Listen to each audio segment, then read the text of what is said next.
What is going on, Fence Fam? Facebook, how's everybody doing on this lovely Tuesday evening?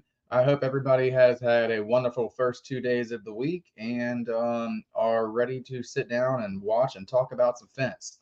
So, without further ado, I'm going to bring on my co host for the week. That is going to be Mr. Corey Gentry. Corey, how are you, buddy? I'm doing great, man. How about yourself, boss? I'm doing good. I'm doing good, man. How am I looking without the hat? No more, no more black line on my face. Yeah, I mean, kind of got a little bit of Is it fog all going right? on instead of forehead, but other than that, you look solid. Okay. I gotcha. I gotcha. I gotcha. Well, how was your week, man? Oh, dude, my Look, weekend was awesome. yeah, yeah. What'd Yep, you yep, do? yep. I took my oldest son, my 12-year-old. I took him hunting, and he dropped his first deer. So I got to blood him. That was awesome, and I got to take a 6 points. That was pretty bad. That was a lot of fun. It was actually my first buck I've gotten to take. So it was just a great weekend overall.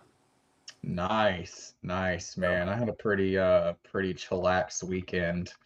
Um, Saturday, I was supposed to go do that two-panel job. I told you I was gonna do it like late Friday night, and then I told my wife afterwards, and she was like, "No, mm-mm, no, you ain't doing that tomorrow." I was like, "Okay, I'm not doing that tomorrow then." Yeah, I trust So, me. I've much on that.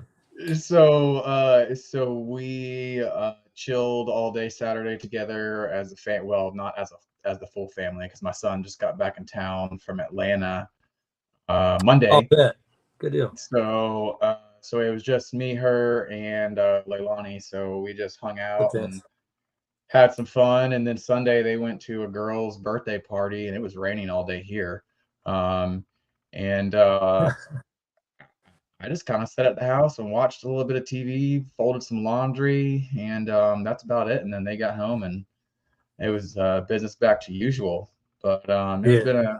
been a pretty good week, way better than last week. We got our brand new U.S. Hammer in, and man, that thing pounds like a dream. I'm telling you what, it is such a night and day difference from the other one. Yeah. So I'm I can't glad wait. we. I'm super glad we started our week off on a good foot this week instead of like last week. But without any further ado, let's go ahead and bring on our guest, Mr. Aaron Smith from A to Z Quality Fencing. He also has a YouTube channel and they also have a retail store. So without further ado, let's get him on. Hey How you guys, doing, Mr. Smith? good.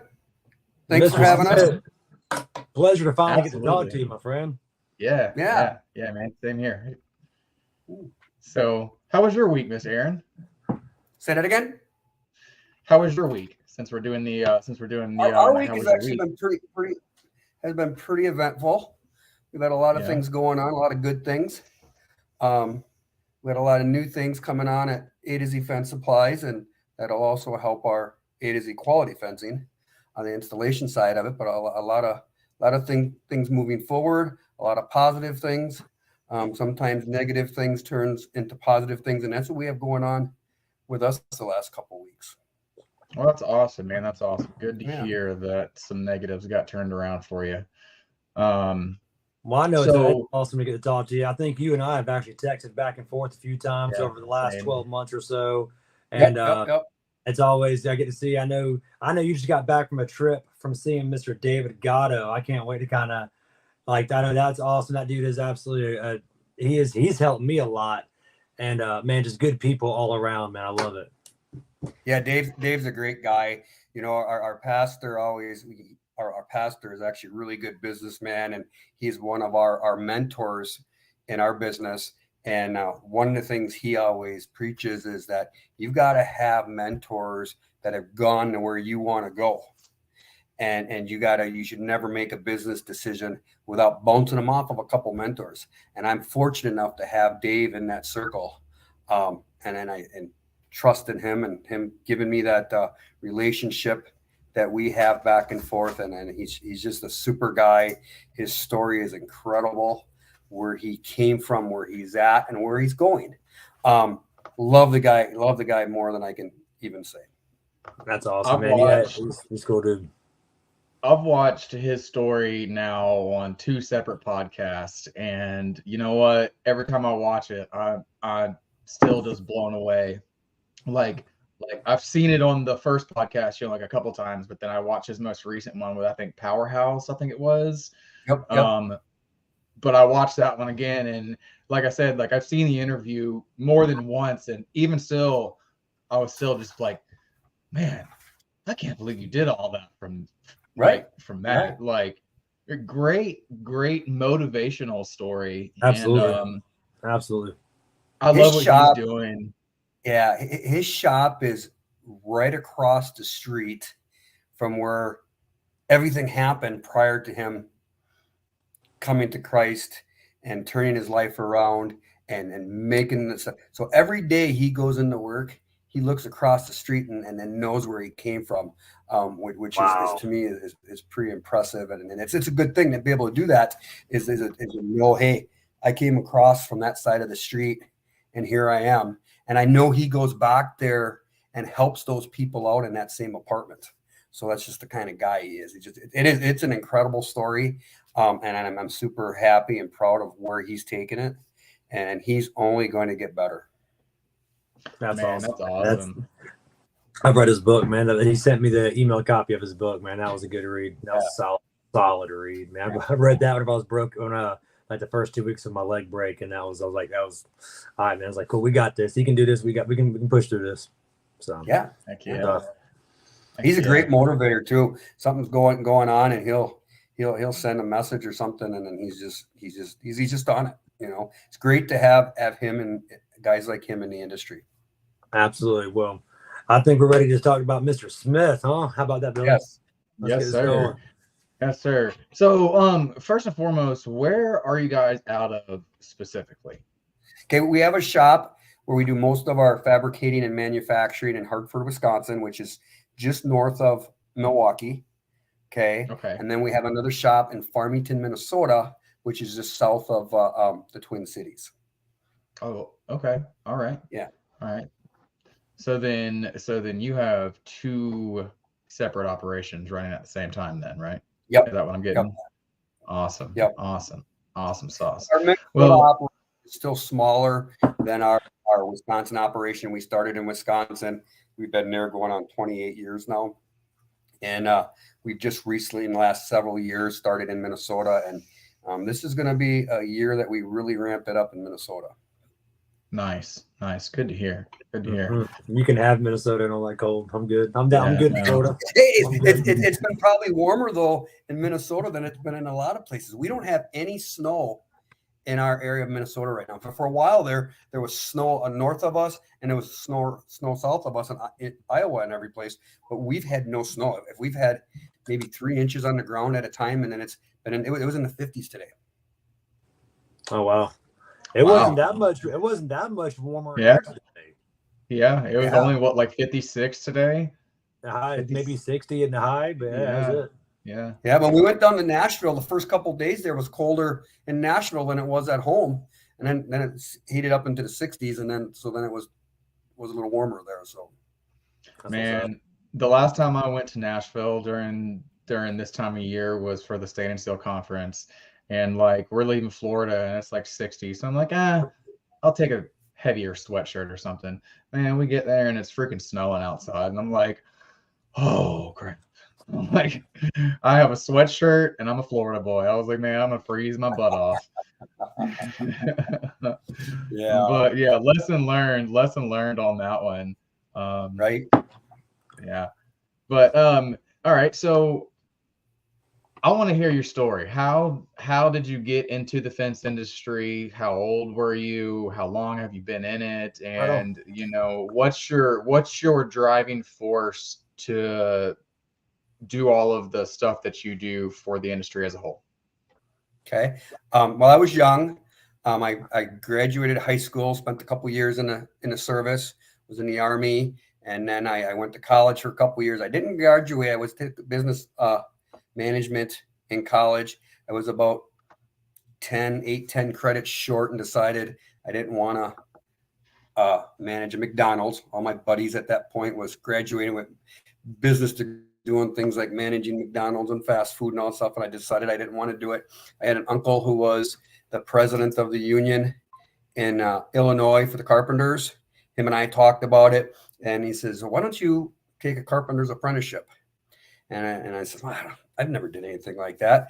And he said, well, you won't have to stay doing carpentry the rest of your life. We just want you to get the apprenticeship, and then we'll bring you up into the union and work your way up. You got some college already, you know. So my goal was never to work as a carpenter. But then when I got into trades, I really liked it, and I was good at it. And I didn't like the union.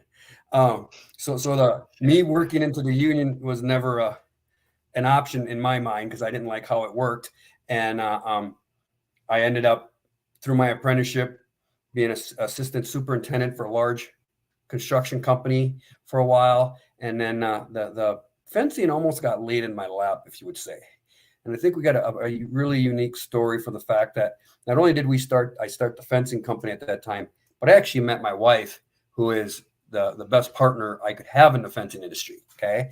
So I was at a Menards one day buying some material to build a deck. And this guy in front of me was buying materials also. And he looked at me and he said, hey, can you build a deck? I said, yeah, I do that.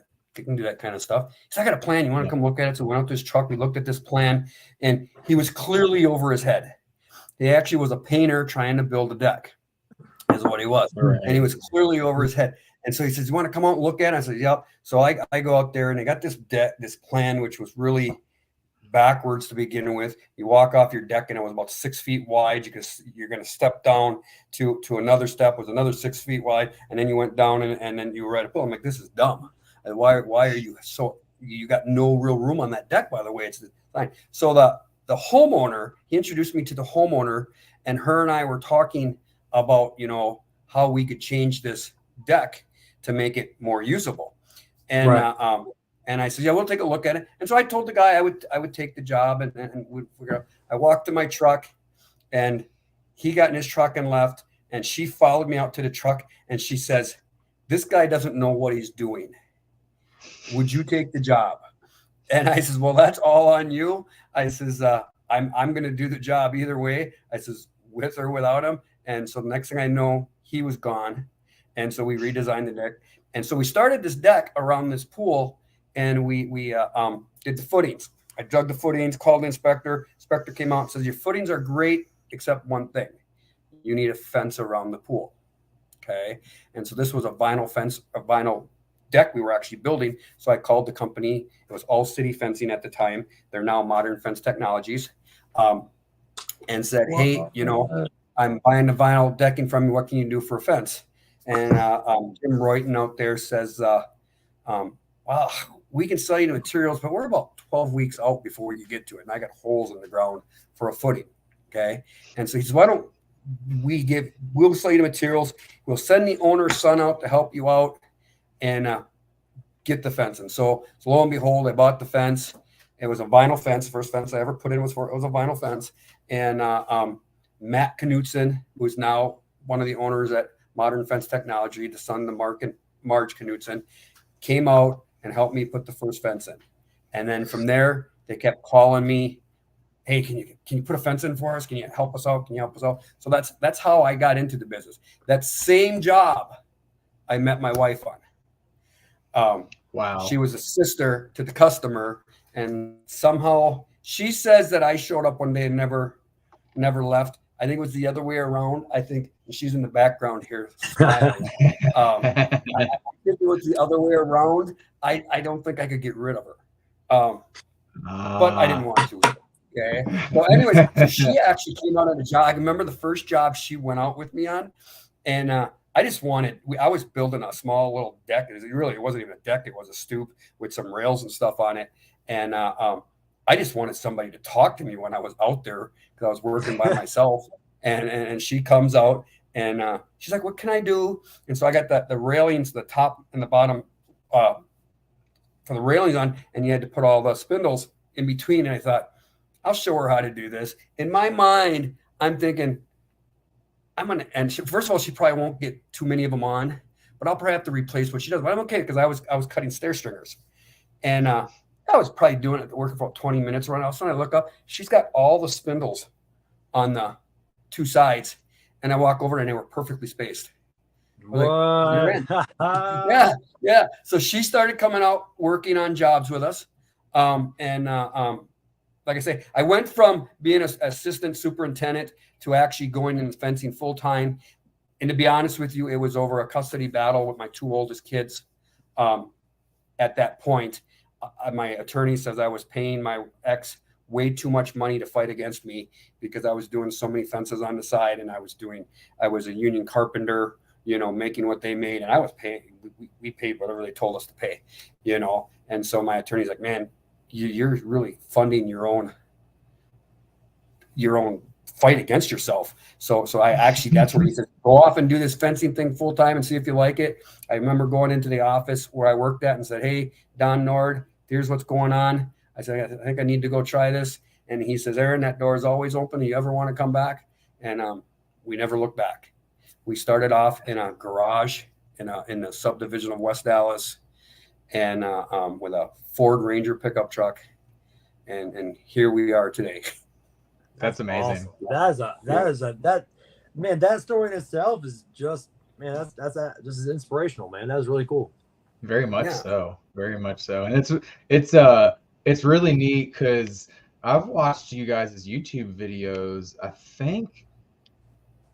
think y'all are the longest that I've watched whenever I was putting myself through YouTube University before I got involved in like all the Facebook groups and everything. Right. And so like I always kept seeing your wife, and I was like, man, she can build fence. She can build good fence too. Like, like it was so that's awesome that you met her on your first fence job, and it's been like that since then. We wouldn't be here where we're at without her. She number one, she'll work 24/7 if you let her. I gotta reel her back in sometimes and say, no, you can't do that. One of the biggest. It's the other way around on that one. Yeah, one of the biggest discussions we have in our office is how do we get Renee's hands off of that? Because she's always wanting to fix. She's always wanting to, But without her, we wouldn't be where we're at. Right. Right. How long have you been married now? Say that again. How long have you been married now? 25. Oh, put you on the spot now. 22. She says 22, but Anya's 25. We got married in 2002. Okay, I'm going with 22 because that's what she says. That's awesome, man. Congrats, man. 22 That's years. awesome. That's awesome. Yeah. On that one. But along the way, we've had some pretty good mentors. I always go back to Mark and Marge Knutson from Modern Fence. They helped me out from day one. I tell you, I'm pretty sure I bought my first beaver from them probably back right around 1996 for $125. Wow, I wish they were $125 now. Yep. My first post pounder was a Rhino PD 55 that I borrowed from them for probably at least a year, Renee, if not longer. We ended up purchasing the 185 CFM compressor for it, and we always borrowed it from them before we bought our own. I think I actually ended up buying that particular one from them, but I always knew that when I had questions or anything, I could call over at Modern Fence, and between the boys, their boys, and between Mark and all the people, they've always been great with helping us. Mark is the first one to call me if he thinks I'm doing something that I shouldn't be. Even to this day, Mark will give me a call and say, "Hey, what's going on here?" And we'll have that discussion. And he is one of, when I said talking about having those mentors in your circle, he is one of the mentors in my circle, along with like Dave Gatto. And when I have things, these are the people I call and say, "Hey, what do you think about this?" And they'll always give me a good, honest answer. What's crazy is all this talk of modern fence technologies is like, I think I've heard that name for like 2 or 3 years on the fence pages, but me and Corey visited their website like this past week for the first time, and I was blown away. I was like, man, why have we not There's been so buying many stuff from hinges these on there. people? Like, Oh, I was like, look at these hinges, look at that, and this and that. I felt so dumb. I got on there and I had to ask them because all they had so many just variety of sizes, but there wasn't like weight load ratings or nothing like that on there. So I'm like, well, which ones are for which? I felt dumb. I had to call them. I'm like, hey, Right. standard residential wood like metal frame gates. Like which model number? Which one? Right. Yeah. Yeah. We use almost exclusively their hinges. What I love about them is every single one of them are adjustable. Yeah. Okay. That's If awesome. you see if you see their big wood hinge that's about 12 inches long. I saw the adjustable strap hinges. I saw those. I did. Yes, sir. Yeah, that's what we use on all of our wood gates. And it's Okay. just, it's a selling feature that I sell to our customers, and our salespeople sell to our customers, is that, we live in Wisconsin and Minnesota. I don't care who puts your fence in. I don't care what kind of fence it is. You're going to get some movement at that gate, no matter what you do. The cold temperature coming in and out alone will create that. So these are why these hinges are so great, is we got a quick fix. When your gate moves a little bit, boom, boom, boom, we got it right back on track. Absolutely, yeah. That's we're gonna fix and swap over to those. As soon as we get done with these jobs that are already sold, those looked really, really cool. I'm glad you said that about the longer strap ones, because just like down here in Florida, we have, especially in the summertime, heat 2:00 in the afternoon every day. Yeah, it's swelling, and yep. It just bakes it. And man, wood bows so fast here. I mean, yes. For instance, that one job that was down the street from the old shop that we had finished like 2 months prior, and we go back and there's like 6 posts just boomeranged backwards.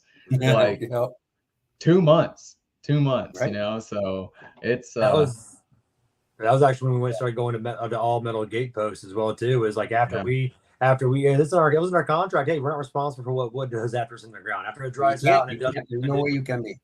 And one of the mentors that I had is Larry Jones. He was the vice president at Munson Fence for many years, and we actually used to sub from them quite a bit in the early years. He used to tell me all the time that when somebody calls you and says that the gaps on their fence is too wide, don't go out there till it rains. Because when it rains, it soaks it all up, and you go out there and like, what are you talking about? This is the way it should be. Right. That's pretty clever. I like that one. I like that. Well, it's the same thing here. It's like I just had a conversation. I'm sorry. Go ahead, buddy. No, go ahead. I had the same conversation with a customer earlier today. I was like, hey, like I said, we're transferring over. Yep, you good?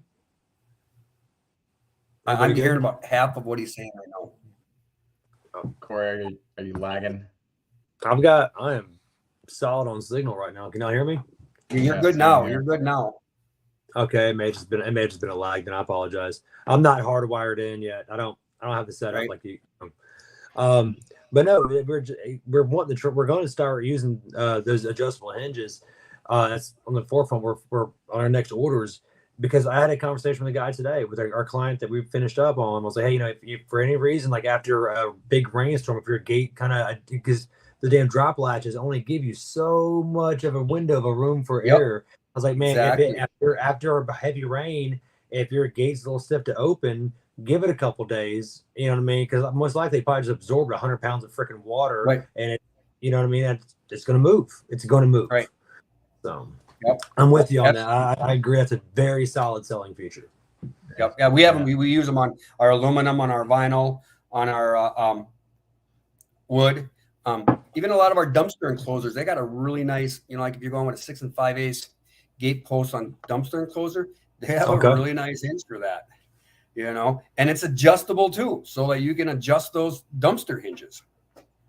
That's awesome. Yeah. So, what yearish time frame did you stop digging holes and start pounding poles? Well, we actually started pounding from day one in 1996, but only our chain link. Okay. And I guess that was something that the Knutsons taught me how to do.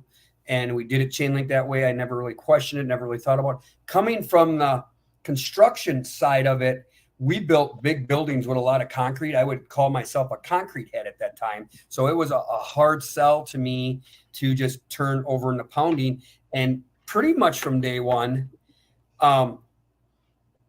Mark, as well as Ray Stotts from Qualline Fence, always told me, Aaron, why aren't you pounding? Are you still setting in concrete? I mean, yeah, Ray, I'm still setting in concrete. He'd give me 100 reasons why I shouldn't be. One of them being that, as soon as you put that pallet of concrete on the back of that truck, your guys need a CDL. Then he's like, all that concrete dust all over those tools, you're wearing out tools faster than you need to be. And he had 101 good reasons. My thick head didn't listen for a long time till probably about, I'm trying to think what year it would have been. We started in 1996, probably about 2008, 2010. What happened, I think actually happened was Mark Knutson and them from Modern Fence was making the original donuts in 1985. But we never used them until we had a retaining wall job where we had to core through, and we put them on there. And Mark's like, or it was Mark, it was actually Jim Royton at the time, said, hey, why don't you use these donuts? And so we tried these donuts out, and we're like, why are we using this all the time? So we started doing vinyl right about that time. I'm going to say about 2008, 2010. We started pounding vinyl. Shortly after that, I had another contractor who wanted us to put a 3 rail fence around a condominium complex. And we actually put part of it up the fall, and we were going to do the rest of it in the spring.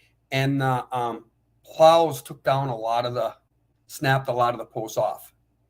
And we used wood posts at the time, and set in concrete. And so this GM on the job says, hey, why can't we use galvanized posts and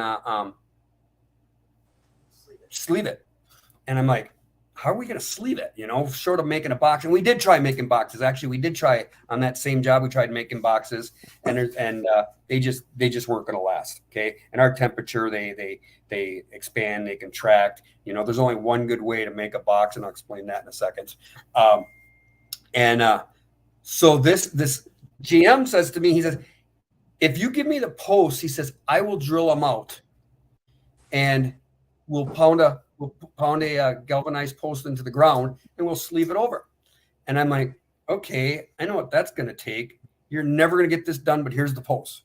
And lo and behold, him and his son drilled all those posts out in their garage with a 3/4 horse auger bit and a motor and auger bit. And it took them, I think it took them more than a week. I think it took them like 2 weeks to do it. And it worked perfectly. And so me and the shop guy are like, hey, we like this. Well, how do we make this? How do we make this easier? Because I know I'm not standing there with an auger bit running that thing in and out like that. So we took a log splitter, took the cutter off of it, mounted the 3/4 horse motor to it, 24-inch auger bit, made a cage to put the post in that you could clamp the post down, and we take that auger bit in and out, in and out. It would take 9 to 10 minutes to drill one hole. Okay. So if you got a 200-foot job and you need 28 posts, that was an all-day job for one guy to do. And you could not control that bit to make it go straight every time. So guys are out on the job, turning posts this way, bending them a little bit that way, doing everything they can to keep them straight. I think we did that for like 7 years, and we made it work. And then in my mind, I'm like, we got to make this process better. So we contacted a machine shop. I sent them a video of what we were doing, told them what we were looking for. They came from Michigan out by us and actually took some more video and talked about it. And in 6 months, and I asked them, I said in this process, I said, if you can do this, how fast do you think you can make that bit go in and out? He says, I think from start to finish, I think we'll be under a minute.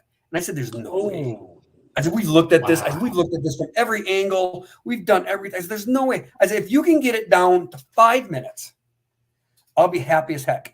Okay. About 6 months later, he gives me a call and he says, Aaron, I got it. He says, bring me a truckload of your lumber. Let's try this thing out.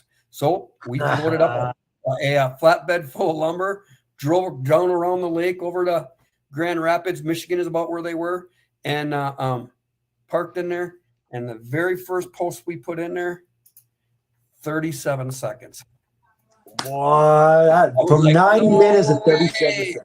Yeah, and it was perfectly straight, perfectly centered, the same every single time.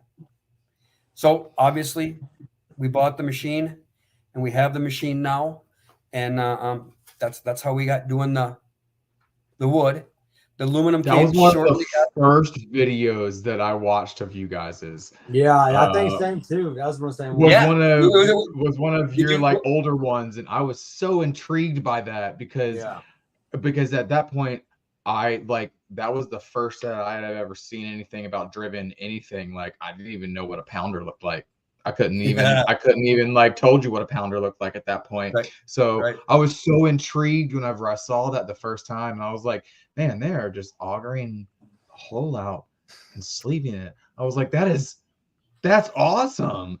Yeah. So that is a really cool process, and to know that it went from like 9 to 10 minutes to under a minute that's insane. That is really moving. I mean, you could almost do a truckload in 2 days at that point. Like, easily. And I actually have some contractors are inquiring about getting large quantities like truckloads. So we may be doing that. But it's so easy to use. Is you drop the post in there and you hit a button, the air clamps click in, and that thing runs by itself. So they literally our shop is set up that we most of our post gets a dog-eared top on it and a route around it. Okay. So the same guy drills the post that's doing the tops on the post, because he's cut the tops on the post while the machine is running the drill. The drill gets done. He finishes up what he's doing there, goes over, pulls it off, puts it on a pile, brings the next one over. And it's a pretty good system that one guy can do all of that in a lot less time than we used to just drill one hole. right. That's awesome. Man, that is That's awesome. So it basically sounds like some sort of vinyl CNC machine, or like vinyl like router, or like whatever they are. I don't know what I would compare it to. I can see it in my like head. Sorry, go ahead. It's like a horizontal drill press on steroids. Yeah. It sounds like it's almost like one of the like a lathe where like it clamps it down. Yeah, it is. Well, when that's There we one of the ways- go. There we go. That That's is one of the a ways very we looked good at trying to do it description. was with a lathe. Yeah, we looked at trying to do it with a lathe, and I just couldn't find anything that would go that deep. Right. Well, let me ask you this. So that's how far deep into those posts do you have to go? For instance, like 24 inches. Sir? 24. Oh, So you're you're going only 1/3. inches up. Yep. So you're going 1/3 the height of the post. No kidding. So what size? So I'm assuming you guys are using 2.5-inch Schedule 40s, and then On the 4x4s, we use a 2-inch. On the 5x5s and 4x6s, we use a 2.5, 2 3/8. Nice. Chance Troy, yeah, that's exactly what he's talking about, is augering out the center of a 4x, driving a metal galvanized post like what you kind of see in the background photo there. And then, yes, leaving augering out a 4x4 post, leaving it over. How do you attach it to that point? Do you use like self-tapping screws? We use a 3-inch tech screw, self-tapping screw that goes through the post into the galvanized. You'll put two of them in, one on each corner. That's pretty smooth, and I like that because you can always sell it.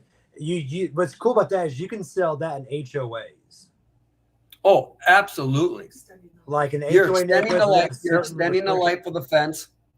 You're doing a quicker, cleaner install. Yeah, Customers absolutely. love it. Yeah, I've had engineers think that that's just ingenious. I'm like, well, I don't. It wasn't. Well, and again, it wasn't really me that thought of it. It was a general contractor that didn't like that the snowplow was blowing through his posts. Well, hey man, he had a good idea. He had a real good idea because It did. it just intrigues me. It looks great after it's finished because I follow Zach and I've followed Zach, and me and him have talked a lot over the past 2 years in text messages, and even before we started driving post, I would see something in the video and I'd be like, yo, how'd you do that? Like, for instance, one time I got tired of using wood screws for the U channels, and I was watching one of y'all's videos and I saw him just like zip, and he was like, oh yeah, man, we're using self tappers. I was like, okay, mark off wood screws, no more of those, go to self tappers. Because it was like we were having to burn the vinyl to get it to even make a hole through it. Exactly. And it was taking way too long, like way too long. So I saw that video and I was like, hey Zach, what are you using for that?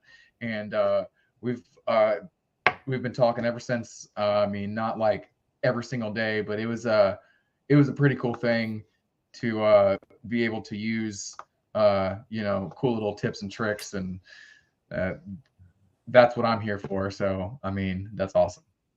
Yeah, that's what we're here for too, is that give some tips, tricks, and whatever, some advice that we've learned that we've learned probably the hard way. It's like I try to I got 3 kids coming into the business now, and my whole goal is to have it set up so they don't have to make the mistakes that we made when we went through it. And so far, I think we're doing a fairly decent job of that. Awesome. Right. All right. So I got two things. So one, Chance Roy is want to know what are the downfalls of what are the cons, if there are any cons, of this system, and also 24 inches up. How far deep are you guys having to put those posts there? Because I know the galvanized post. Mm-hmm. Yeah, the galvanized post we actually pound into the ground 5 feet for a 6-foot fence. Now I will tell you right now. I'll tell you right now that's overkill. Yeah. The reason we started doing it is because we were the first ones in the area doing it. Everybody else was putting it in concrete. We had to have something that stuck out to the customer that, oh my God, that's pretty significant. And when you tell a customer that we're pounding that in the ground 5 feet, they're like, oh my God. And then my next thing is, where's it going to go? And they're like, nowhere. We took the excuse or the reasoning out of it that you need concrete by going extra deep. And obviously, when we started doing that, pipe was a lot cheaper than it is now. But even now, I had a discussion with somebody from Florida today about it. Is that even today, the cost of pipe is a lot more than it was. But that 1 foot extra we're going into the ground is worth it to me to assure that customer that what we're doing is going to work. So it's all to overcome the customer's concerns and worries or whatever. And then, like I say, when they see that it's 5 feet in the ground, they're like, oh my God, where can it go? Right. That's what I loved about the vinyl fences, but then with the the no dig vinyl, with pounding those in there, is that you're putting if you use an 8-foot post, you're still going 5 down, 3 up, and that's still half the distance of that vinyl post. Like that. Yeah. If you do it right, and we actually use 9s. We actually use 9-footers. Go 5 down, 4 up. But honestly, there's nothing wrong with going 4 and 4. There's really nothing wrong depending on where you're at. Now, by us, we have a 48-inch frost line, so I want everything to be 4. But like down by you guys in Florida, short of hurricanes, you probably could go 3.5 and be fine. Well, we can't. Where we're at in Florida, we have such a sandy clay. We have found through, I'd say, the last 10 months, Billy, of driving post. You know what I mean? On a consistently daily basis. Our sweet spot is about with you, about that 4.5 to 5 foot mark. Just because you may get into this swampy area and there's so many different. We have so many different landscapes in our section of Florida. You can go to this side of the county and have some damn Alabama red clay that you're not gonna dig. I'm sorry, you're gonna kill your shoulders. And then you can clay is actually perfect for pounding. Sorry, clay is perfect for pounding. That's mainly what we have around by us. we have a lot of clay by us, and I love pounding in clay because those things are going to go nowhere. I don't Oh like yeah, wood no, though. that's my favorite. But like he was saying, like even in some of the same neighborhoods, you can go from the back of the neighborhood to the front of the neighborhood, and you can encounter like different soil types. So it's not all sand like we all envision it. We always joke about it. No. Is Florida really fencing? Because we watch the Yeah, videos, yeah. we watch these guys with post hole diggers digging down 3 feet into sand and like that. We're like, is that really fencing? So check this out. So if I sell a job out in Navarre, which Navarre is a big island, you know what I mean? I mean, it's a beach town in Navarre. Exactly. Yes, there is Right. those yards. Like they bring clay in. You're gonna dig down a little bit, and you're gonna hit. It's a clay sandy mixture, and it is absolutely gonna be a phenomenal dig. But then you come right across to the Bayside, back on the mainland, and it is just there's certain spots that you could dig 20 holes with post hole diggers, no problem. And I've had some that you're not digging through it. You're just Nope. not. We've had yards whenever all we had was the little beaver, that guys were sitting on top of the little beaver head just to get it to go in with a brand new bit, brand new little beaver, and then 2 yards down it's like sand and dirt mix. And Okay. so unfortunately what we have found, like Corey said, is like 5 foot is our 4.5, sweet spot 5. That's pretty it. much on Now anything. I see Chris Steele kind of mentioned about being able to pull out at about 4 feet deep. Have you guys ever tried the taproot system that Qualine Fence is? It's actually their piece that they designed. What it is, it's a piece that clamps around. You dig down about 4, 5, 6 inches in the ground there so that you bury it, but it has 2 receivers that will take like 1.5 or even 2 inch, depending on the size you buy. And you'll literally drive them down. You'll clamp it onto your post after it's driven in, and then you'll drive it 2 different directions in there. And you can just use scrap pipe doing that. When we use them, we use just any scrap out of the yard, and you 3 or 4 feet, you drive them down in 2 opposite directions. Would that help that situation out? That would probably absolutely help that situation, especially when you're trying to drive gate post. Absolutely. Yes, and that's what I was going to say. That's what I was going to say. Yeah, I seen that in a schematic, not schematic, like a blueprint of a spec sheet that we had to beat to on bid one time, and I was always wondering how they did that. Now this was all drip before we started learning the driven system, and now that you say that, damn, that makes so much perfect sense. It absolutely does. I was on a job with Qualine one time several years ago, and I know that they've posted the picture of that fence a couple different times on some pages. The fence was 30 feet tall. Okay, they were up in a lift with 30 feet tall, and they were up in a lift with the Rhino hydraulic pounder. I think it was hydraulic pounder, pounding 4-inch, I believe it was 4-inch Schedule 40 pipe in the ground. I think they went about 8 feet in the ground, to be honest with you, but they welded on, instead of having the bracket, they welded on receivers onto the post so that when it got down to the ground, and then they took 2-inch Schedule 40 and pounded it in 2 different directions. And that fence was as solid as you could be.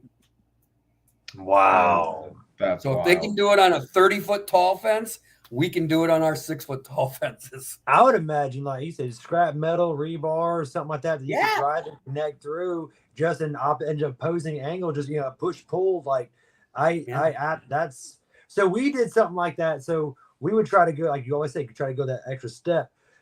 And we've been at this for about 5 years now, Billy. We haven't been around the game since 1996. I mean, I was in elementary school in '96. I'm sorry, sir. Yep, same, buddy. But that is really neat. We used to do that with 6x6s, because we found that they would still want to pull over even if we're doing 6x6x10s. There's movement, so like what we're gonna do is just scrap rebar laying around. We're gonna take an auger bit and just put a couple of them through it real quick. It takes just a few moments to go through a 6. You know what I mean? And we bought a Diablo auger bit and just right through it, right out, threw some rebar in and coming in out of it, and that was it. And those we never got a call back on those gates that we did.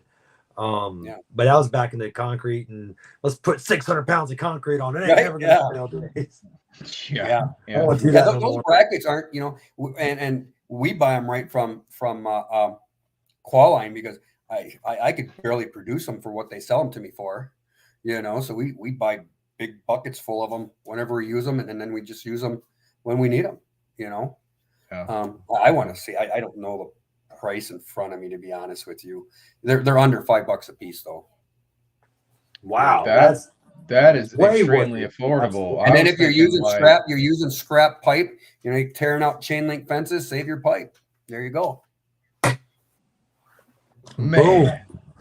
All right, well, so I know we're getting close at 8 o'clock. We're getting closer on time. Billy, I know one thing you and I talked about earlier today about we want to ask him was your driving machine, your pounding machine, like your Frankenstein.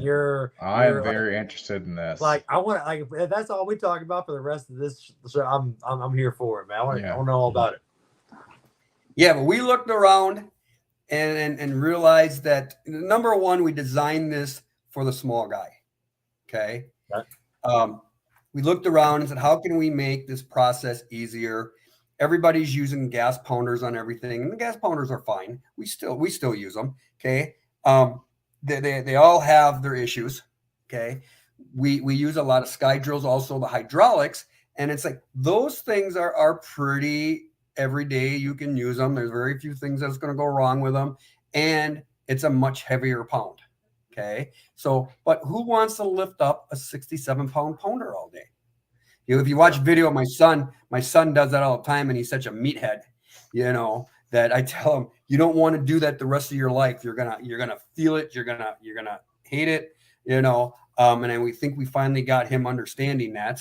But anyways, so we looked at this and said, what can we do to make a machine where we can make this a one-man operation, not have to lift that thing up and down, and I spent probably 3 years in my mind going through different scenarios of what we were going to do. I looked at this piece of equipment and that piece of equipment.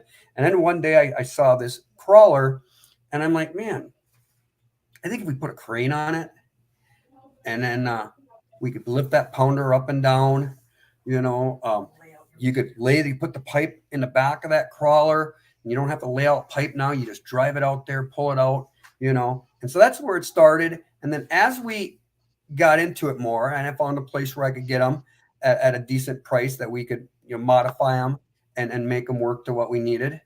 And so we added hydraulics to it. We then decided that, hey, we want a charging station so they can charge their batteries on there for their tools. And I wasn't sure at the time if we were going to be able to make it powerful enough to run like a SDS Max cord drill off of it.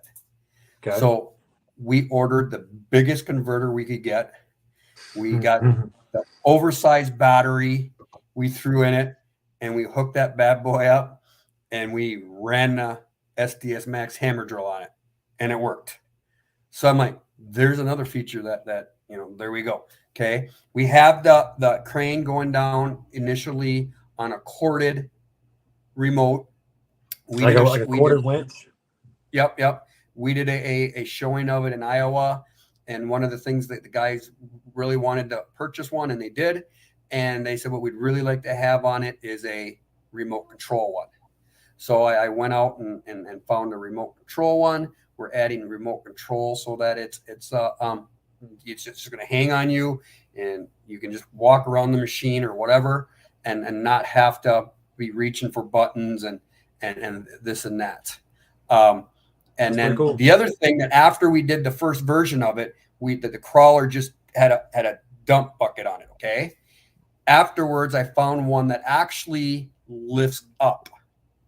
Okay. So now we're getting almost 4 feet more height to pound. So we went to doing about an 11-foot post that I think we're well over 13 feet you could do with this machine. Wow. Okay. Holy crap. I don't think people realize how big that is just trying to drive a post. Getting a machine up there, the weight of that, I've done it many times where I've put the hammer or the Titan, and that Joker's running. I put it on my shoulder, and I've walked up a ladder, put it on top of a post, just because it's too tall to try to stand it up. You can't. You've got to manhandle that post. Yep. You've got to. And that's what I see a lot of in these videos is guys going up and down on ladders. I'm just shaking my head, going, no. That's you're gonna get hurt. Or when something happens in the You know. So that's where it started. Now, with the other thing we're working on now, and we haven't quite finished yet with it, is we're building a cage to hook onto the front of it, so you can stretch chain link with it. Oh man.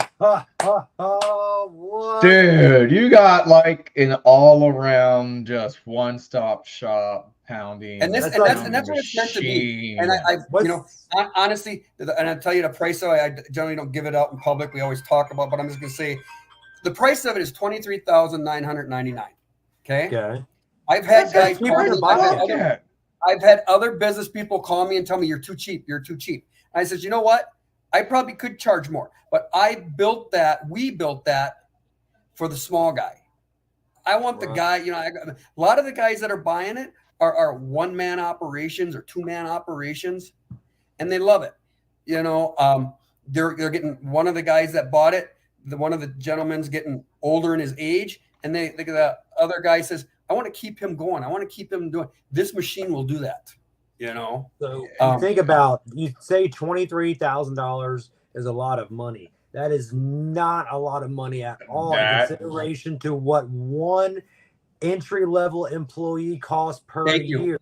That is not even 9 months of minimum wage in taxes, payroll fees. That is not even. I think a minimum wage employee now here in Pensacola, here in Florida, is I think it's like 12 or something like that. Or someone knows 15 now, isn't it? And it'll be 15 next year. It's like 14 right now. Yeah, it's there. It's there. But it's over $35,000 a year for somebody who you hope's going to show up, somebody who you hope's going to show up sober, who's going to be, you know, not BS, and that is now taking I think once you get that the cage up front, or wherever you can put it on there, I think once you get that on there, man, that's going to be a truly absolute game changer in the world of, like you're saying, of the young entrepreneur in fencing. It's like, hold on, right? So you don't have to worry about it no more. Exactly. I agree. And we talked in our office today. We're hiring another office assistant, and they're talking about what we should put for wages and stuff in the thing. And I said I want to do 20 to 25, and my office manager says, well, can we go 15 to 25 and make it wider? And I says, no, I don't want a $15 an hour employee. No, a $15 an hour employee is going to be the one that thinks it's okay to call in sick all the time. That it's, you know. So I said we want a minimum $20 to $25 an hour at an entry level office position. You know. So that's where that came in. Well, we were talking about minimum wage and stuff, and it just kind of popped in my head. Right. It just gives them more incentive as well. But I mean, it does. And today's employee is different than 10, 15, 20 years ago. Absolutely. I'm a different owner. I'm a different owner than I was back then. I used to be a yeller, believe it or not. And there was a time we'd hire 3 people at once, and I hoped we kept one of them within the first and second day. And we just, and it was more me than it probably was them, because I had zero patience. If you didn't get on the job and be able to hump some pickets around, carry concrete, and keep your butt moving, I didn't want you there. Yep, same. I mean, I gotta be honest with you. I kind of still have that mindset, because that is my mindset, and that's how I'm gonna work. And you know, there's one thing that I will always take away, and it's Corey thinks that I hate his tugboat stories, but I think he's thinking of past screws, because I love them. I think they're funny as hell. But the day that he told me about being on a new ship, and I don't remember the who's this and who's that, but basically his boss was like, I want you to come out here and try to outwork me every day. You're never going to, but I want you to try. And that from the moment I heard that, that has stuck with me because that's always been my work mentality. Like, I will outwork you, I will work circles around you, and if you And can't ask for keep more. up, go. Like, Yeah. I We I used don't to- expect you. Yeah. I don't expect you to fully keep up with me because at the end of the day, But try. try. Just Please absolutely. please don't drag your feet. Please don't Yeah. walk like you don't So- have purpose of like being there. So My You one of know- my best stories is we brought some guys in, and my wife was on the job working, and I was always told the guys, you know, my wife is here to teach. If she's out here doing all the work, you guys aren't holding your own. I said, you better outwork her. And one guy says to me, he says, well, your wife is a pretty good worker. I can't help it. She outworks me. And I was like, you're out. I was like, you're out. You're not even going to try. You want to try. You know, they used to have competitions, and when we were younger, we were all meatheads about carrying concrete on their shoulders. Renee, how many did you carry on your shoulder? I think I carried 5 80-pound bags. 5 80-pound bags between the two. And then we had one guy. We had actually one guy, I think he carried 6 or 7. six that and I did was 6. doing it. And I'm like, these guys are stupid. My own wife is out here Nope. doing this. Nope. You know. Good. But my point is that so often the mentality now, like you said, that he says, outwork me, at least try to outwork me. But now the mentality is, well, it's okay if I don't. You're just better. yes, You know? yes, it very much so is, and it's a Yeah. fight. I'm not gonna lie to you, like it's a fight with a lot of new employees. Like they're just like, yeah, all right. I had to change my mentality on it. And I changed my mentality a lot because, like I said, I would fly. They would come in and out the door left and right, and I'm like, we got to do something different. And I did learn to find what their strengths were. Right, So I might hire somebody in the field, and he may end up in our shop. right. Or I might hire somebody in the shop, and he might end up in the field because I find out what their Absolutely. strengths are and where they're better at. And you know, and it's a lot easier with the pounding system because the work isn't as physical as it used to be. Right. Absolutely. Right. Absolutely. Yeah. Right. So guys are Right. more willing to do those things, and we're not beating them up. You know, we got one of those videos out there with the machine, and one of our guys that was using it. I said, what do you like about this? And his response was, I can go home at the end of the day, and I have enough energy to be with my wife. Mm-hmm. And I'm like, you know what? That's one of the things we want to do. I want my guys to be able to go home at the end of the day and play with their kids, play with their wife, you know, cut the lawn. I had another one tell me that since we started doing that he can go home and cut the lawn now, and he loves cutting the lawn. I'm like, you know what? That's why we do these things. Yep. Yeah. We Billy and I'll tell you what, now I didn't put the post in the ground yesterday, but it's all about learning. And you know, even like you're saying with them, the driven system is easy to learn. I mean, fencing is not rocket science. I mean, hell, Billy and I both started out in YouTube University just with the will and the drive to teach ourselves, you know? Right. And I tell you what, whenever you find a good way and you learn the way, you perfect the way, it becomes Billy. I will tell you right now, I have a broken leg, and Billy and I today, I did not put the post in the ground yesterday, but we hung 200 and some odd foot of rails and pickets and hung a gate. I want to say it was 20 some odd panels that we got done. The only thing we got to do is go and finish the double gate tomorrow. And we also sighted in 3 lines as well. So that would be me pounding them down by hand with a sledgehammer. So, you know, so that was what, a 210, 220 foot fence? Somewhere around there. And it was, you know, but what I'm getting at is once you find a way to do it, even me with a broken leg, I'm only 8 weeks post-surgery or 7 weeks post-surgery. Right. When you know of a way to do it, you can make it easy. Yeah, absolutely can. Absolutely can. And, you know. Work smart, not hard. Yeah, absolutely. And we made some good time with your little Gimp self today. I was very impressed. Because I was like, thinking in the back of my head, I was like, yeah, we're gonna get this done. And then I was like, no, we're not. No, we're not. But then I remembered, I was like, I don't have like 100% Corey with me, so we're not gonna get this done. And I was like, it's cool because I'm proud of what got done in that, one day. Right. And we were only on site yesterday I was pounding posts for 35 minutes total. Right. We were there for 2 hours, and that was arrival, talking to homeowner, getting unstrapped, taking the Bobcat down, unloading all the material, staging the material neatly, and then we pounded all the posts, and then we had errands to run, so we left, and we were there for 2 hours and 10 minutes for pounding all the posts for 210 to 220 foot, unloading material neatly and getting it staged. And I got home and I was completely energized. Like, I wasn't tired. I mean, granted, I wasn't the one lifting up the US Hammer all day, but I love the system. Yeah.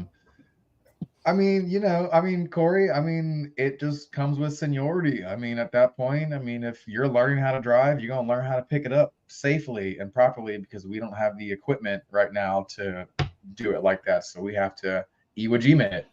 That's what we call it. That was Yeah. a picture of Billy and I on our very first driven job. You'll get a kick out of this, and I know we're getting short on time, but our very first driven job that Billy and I did, we installed it at the wrong damn house.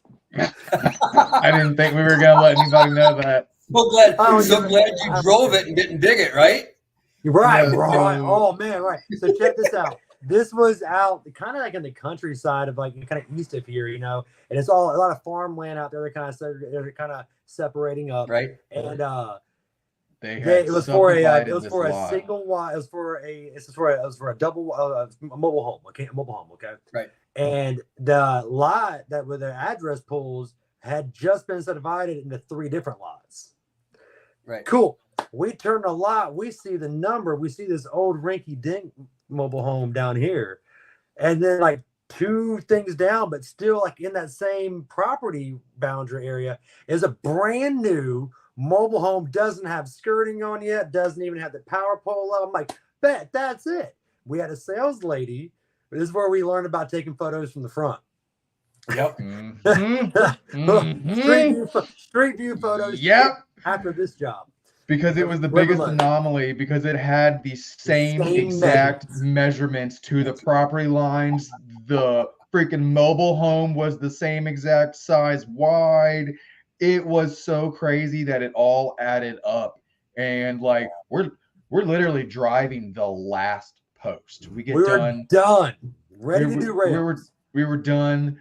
We take off our like hard hats and our ear protection, and we hear, Corey, you're at the wrong house. We look And over we're 200 like- yards over, this lady yelling.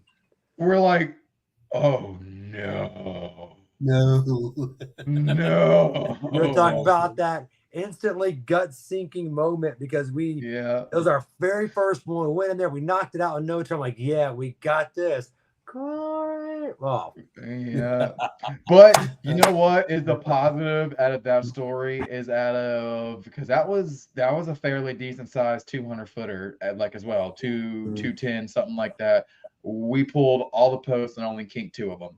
So Yeah. I was extremely happy that we only had to waste like $40-50 versus killing all of those posts. Cause I was like, we're gonna kink all of these, pulling these out of the ground with Bobcat. Like, we are absolutely going to destroy them.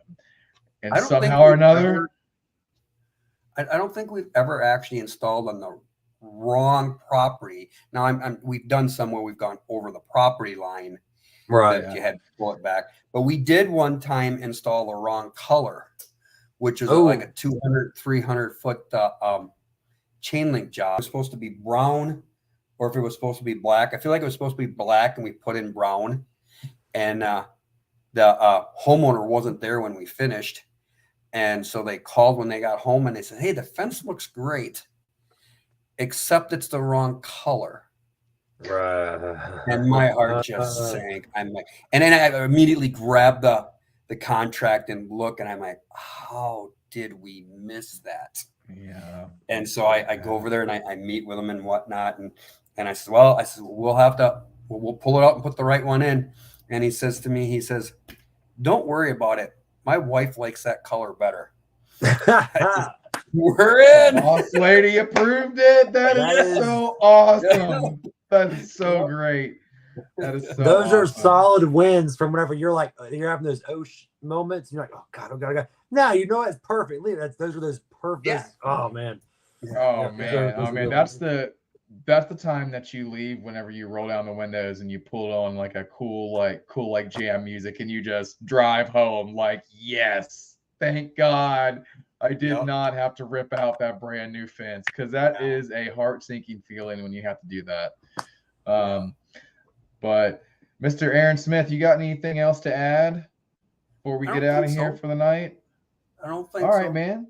Appreciate you guys having us on. I really appreciate you too. Are you going to be at the fence show in Las Vegas this upcoming September? I'm sure I will be. Cool. Well, I'll actually be in Florida. I'll actually be in Florida next week. What part? What part of Florida? Florida's huge. Sebring. Where the hell is that? Sebring. Is that on the somewhere East Coast? South of Orlando? I think it's like an hour south of Orlando. Oh, okay. Man, that's 8 hours. That's almost 8 hours. So away. We're here, and you're going to like all the way down here. Okay, so that's like 8 hours away from us. No. You're going where all like the rich white people retire to. Yep.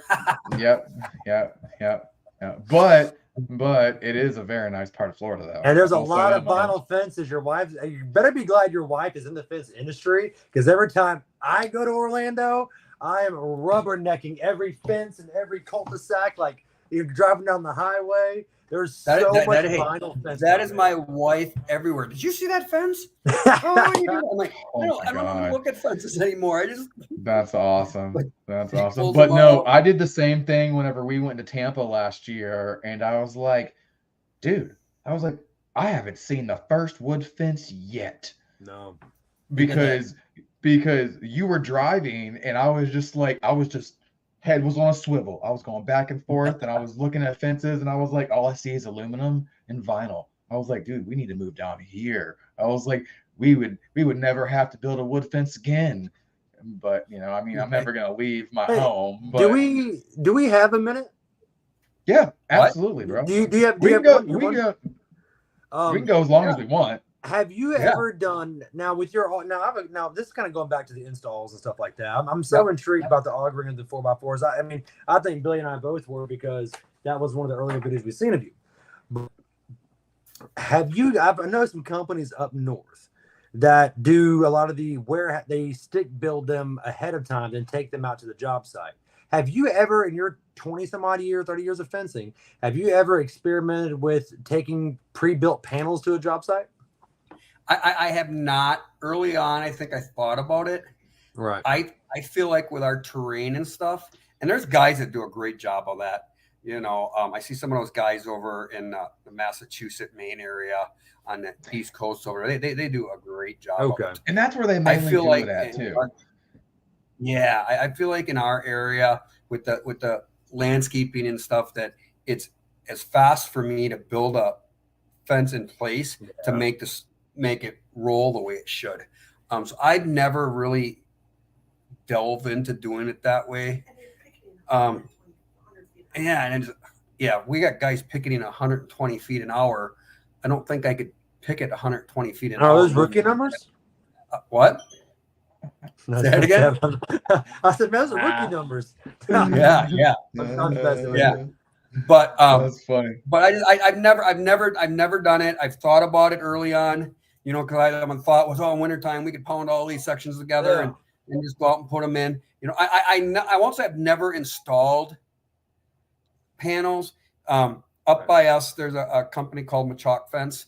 They actually make some panels, some really nice panels that are out of northern white cedar. They're thick as hell, and there are really nice panels. There are commercial jobs on years. It's been several years since we've done it, but there were commercial jobs that literally spec'd it. And I actually remember putting them up, and it was more of a fight to make everything look the way Yeah. it should. I could Well, so I could while- imagine that. Absolutely. While we've done, but I suppose it's like anything, Ameristar wraparound brackets. I hate them. Yeah, Okay. same here. But guys that do it all the time, they love it. Right. So it's just something that we don't do. So it's, one thing I learned early on, but one of the best advice I can give any young entrepreneur is All ears. All ears. find out what you're good at and repeat it over and over and over and over. Absolutely. Don't Absolutely. is out there Oh, we just don't look at because we don't do enough of it. So could we do it? Could we do it and do it right and make it look good? Absolutely. But how much more time do I have on that than if I'm doing something that I'm really good at and I like doing? So that was a lot of this past year. 23 was really a lot of learning where we're really wanting to be at in business. And I think, and obviously that changes as you grow and as you go through things in life. Like, for instance, my focus in 24 is way different than my focus in 23, and it's simply because I broke my leg at the end of the year, Right. But 23 was a lot of that, where Billy and I really tried a lot of different things. Absolutely. We had more freedoms. We got our first office space. We had our first office location, so we had our first little storage yard. We did fences like that right there with the basket weave. Actually, I have a reminder to call her on Monday. She wants us to extend that fence. No. I know. I don't want No. to. She wants like another 100 No. in the front. Anyway. No. But that was really a lot of our year, was really trying to find like our niche, what can make us different, how can we make it better. And I think we really did a good job on that. We took best in Pensacola this year. Now that wasn't just in fencing, because there's not just a fencing category, but we took best in Pensacola under general construction. Okay. So I was like, shit, that's almost bigger than a fence. Like that's awesome. So we're going to try to do that again this year. We're hopefully get the votes for it. That was really neat. We did a lot of different advertising things this past year. Did some really cool stuff. We built you will get a kick out of this. How you built find your niche. My niche is selling. I have a phenomenal gift of gab. I love just to talk. Yep. We built, in a matter of a week, a 16-foot mobile showroom. Oh yeah, that's Nice. pretty cool. We had an enclosed trailer that we used to before we had our office, our storage location. We would keep everything. I kept all of our tools in an enclosed trailer.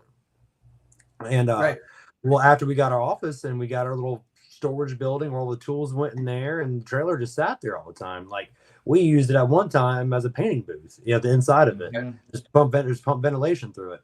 So I was like, how can we use this trailer? So that was one thing now we have the ability, if I know I'm fixing to go on a high profile estimate, like I know, like this is something that we've been talking about back and forth, and they want to see some vinyl, say something, I can take this 16-foot mobile showroom. I have AstroTurf from the bottom. I took the black basket weave fence that you see, that was another photo, all the leftover scrap boards of that we had after that job, that one. I took all of those boards, and then I insulated the trailer, did arched runners across the top, and then I cut those and then made those boards are arched on the ceiling. I put 6 recessed lights in it. I built a canopy, a refrigerator, microwave, TV, and there is 4 different types of vinyl fences on the right wall with one fully working gate. Yep. Nice. On the left wall is 4 different types of wooden privacy fence. So you have horizontal, you have some board-on-board action, shadow box, and just a standard fence. Just kind of so you can show everybody what they all are. And then behind the TV is a hidden 3-rail vinyl. Yep. Dude, it is. And then what I got to finish it now is where I built the front, where I built like the front entertainment center, like where the refrigerator and all. You could use this thing to go camping. Like, take the desk out, throw an air mattress in there, and you could use it camping. Right. I put I want to do chain link doors for the front of the little, little 2-foot chain link doors, little micro doors. Right. And do that for that. I took the air conditioner off of an old piece of crap pop-up camper. Yeah. I rigged it to go on top and bolted it. And it is fully lit with power switches, electrical plug-ins, That's the nice. shadow box door in the back is a fully opening shadow box door. So I have we show a shadow box with a metal frame gate that opens. Dude, I went all out on this thing. And that's awesome. That's where I see a lot of guys when I talk to like different salespeople and whatnot. You need to get your material, you need to get your styles in your customers' hands. If they can look at it, they can feel it, they can touch it, they'll buy it. All these guys are going in there with just a brochure and saying, you want this fence? That doesn't do it. What you're doing right there is very smart, and it shows you understand that you need to get that in front of your customers so they can do more than look at a picture. We have vans. We got a van that we use, and I just got that last year, and I there's a name for the van, and I can't remember what it is. And I have that same type of thing where I have all the displays in there. Yeah. I have all the different hinges that we use. Ooh. I have I like that. We use. I have cut off pieces of pipe that we use and everything. And I put this stuff in their hands and say, here, this is the pipe we're pounding into the ground. Then we take this donut, we slide over it. And then recently I took a display to, actually when I went out to Oklahoma, we made a display that had the pipe all in it and everything. It's the first time we actually made a display with the pipe in it. And after when using it, and I'm like, we need all of our displays like this. I want them to pick up this 2x3 vinyl walk around and see how sturdy and heavy duty it is and see them in there. And customers love that. Okay. We got a lot of guys around us that sell some cheap vinyl. Okay. When we pull that display out, let them hold on to that and look at that and say, now ask our competitors to bring you theirs. And it sells every time. That's awesome. So, what you're doing there is what you need to do. Take it all the way, man. Everything you put in your fence down to the screws. Be able to pull out. Yep, these are the screws that we put that in with. I do. I've got the lag bolts. I got lag bolts. Yeah, he does. Show them that. That they want a lot. I learned a long time ago. You could be doing something the same as somebody else, but if they're not talking about it and you are, they're going to go with you because you're explaining it to them. I hear so often from our customers that, well, you guys gave us so much more information than so-and-so over here. And it's, our blueprint is to teach them what we do, how we do, and why we do it. If we do those three things, we close most of the jobs we go to. That's awesome. What's y'all's closing rate? Actually, our closing rate is really, really high. It's about 83%. But now keep in mind this, though. Keep in mind this, okay? 83% of what we go to, okay? We're really only going to about 45% of what comes through the lead funnel, okay? But we're educating them all the way through the beginning of the funnel, all the way through. So when they decide they're going to have a consultation with us, they already know what they're going to get for the most part. So when we go out there, it's just the final steps of closing it up, because the tire kickers are all out of there at that point. Or it's not even that they're tire kickers. They may not have realized what a good quality fence costs. Well, now they have a budget. I'm now getting jobs that we quoted back in March and February of last year that they went through our funnel and it was too high for them at that. They didn't have that in their budget. Mm-hmm. They're now coming back. I had one yesterday. Hey, remember that fence you quoted me? Can you re-quote it? Yep. I got a signed contract for it today. Okay. That's awesome. So we're educating them on what we do, why we do, and how we do it. And so by the time they get there, the closing's easy at that point. Okay. But it's like 83 sounds high, and it is high, but it's not 83% of the leads coming in that we're selling. Understood. No, I'm tracking. That's 83% of the vetted leads, is what you're telling me. Yeah, my wife actually just reminded me that I am 100% for the year so far. Man, get out of here. I mean, there's not much you can say back to that. I mean, I don't normally care about people like the cheapo prices and stuff. Right. I don't care. And I quoted this guy. This guy, he had a hard yard. Like I'm talking but if we're in Florida, it's normally flat. But this dude had a drop off in the back of his yard. I mean, it was would not feel comfortable taking the skid steer down it. Right. Like it, okay.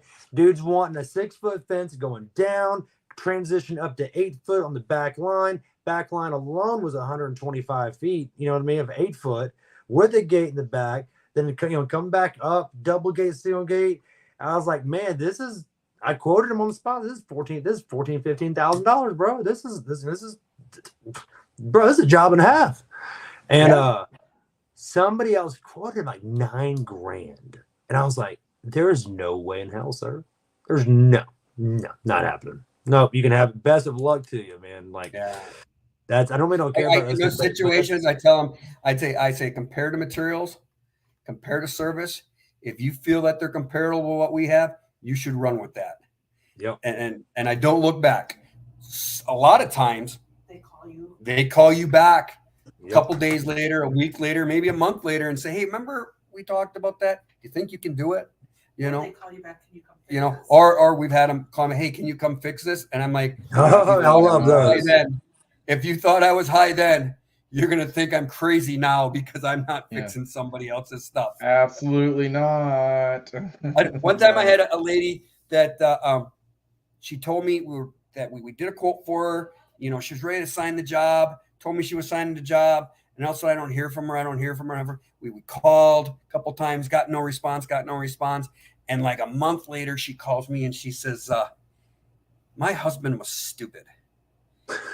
We hired this other guy. The fence is kind of back and forth. You know, could you come fix it?" And I'm like, "Ma'am, really no. I'm not going to come tear out somebody's stuff and redo it." She's like, "Could you at least sell us your caps? Because I like your caps better."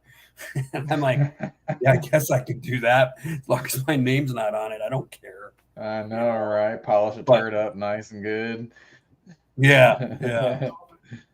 That is good. That's good. But all right, well, I am gonna cut it off tonight because it's getting late. I'm sorry. I'll And, sit and talk for hours, man. I love this. Me too. I'm with it. You good, brother. So can I. But my stomach is calling for food right now. So, bro, it is about time to eat. Mr. Smith, I very much appreciate you coming on, and I'm going to be shooting you a message. I got a couple different questions as well to ask you. But other than that, man, thank you so much for coming on the show. Y'all have a wonderful night, and I'm going to see you at Fence Tech. All right? No, not Fence Tech. The Fence Show. Yep. Good deal, boys. God bless you guys. Have a good one, sir. Thank you so much, sir. All right. That was fun. I didn't mean to make that go so long. I'm sorry, bro. No. You're good. So that was a good interview. So I do have a couple questions that I want to follow up on. Kind of curious about. But man, $24,000 for that little. I've been sitting there thinking about that same thing, dude. I'm over here like, bro. I was thinking it was gonna be like $70,000-$80,000. I guarantee you let him. You put that. You put the chain link cage in the front on that thing, and you make that a truly. Oh, dude, that's a money making. That's a one-man fencing machine, man. That is an incredible piece of machinery, and I would really love to try that piece of machinery. That'd be a cool like weekend trip or something like that. Not in the wintertime. I'm not going up there in the winter. F that. But no, me either. Summertime, they go up there and go check it out, man. That'd be cool. Right. That'd be cool. Get to do the traveling interviews too. Yeah. There we go. That'd be neat. Well, tax write-off. There we go. All right, y'all. Well, I have not done it yet tonight, but go to gatekeeperpodcast.com. You can find us anywhere that you can stream anything at. You can find us there. Apple Podcasts, Amazon, Google, Facebook, YouTube, all of that. There's also links to the merch store in there. You can get beer mugs. You can get stickers. You can get shirts, hats, hoodies, all of that stuff. All that helps the podcast. and it helps it keep on running so that way you can keep on watching. And other than that, man, y'all have a wonderful night. We are out of here, and we will see y'all next Tuesday at 7:15 p.m. Central. Go ahead and click the follow, click the subscribe button, like, follow, share, subscribe, all of that. All of that does wonders for everything, guys. Thank y'all for watching, and y'all have a wonderful night. We are out of here. Good night. Have a good one, guys. Thank you.